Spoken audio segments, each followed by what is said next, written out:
Shelby American is giving buyers who want a muscle car legend that never left the factory a chance at that car that never really was. Shelby is launching a continuation of the 1967 Mustang Shelby GT500 Super Snake.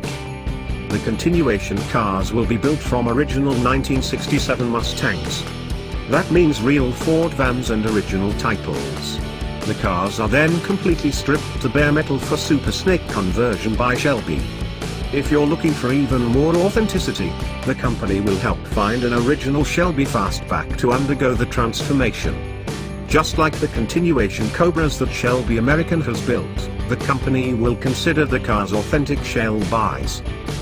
The original Super Snake was an even faster GT500 that Shelby built for Goodyear tire testing. Under the hood was a 427 cubic inch V8 that pumped out 520 horsepower.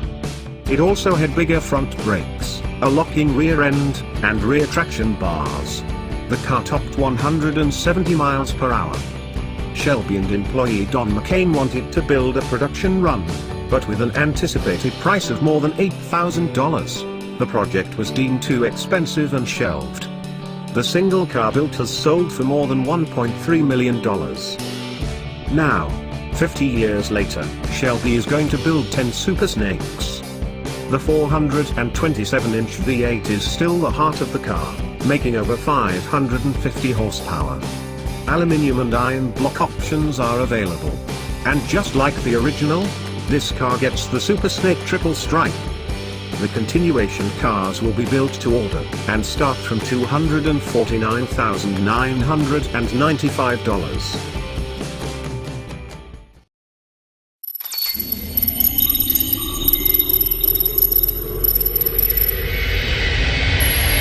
Thanks for watching. Subscribe now.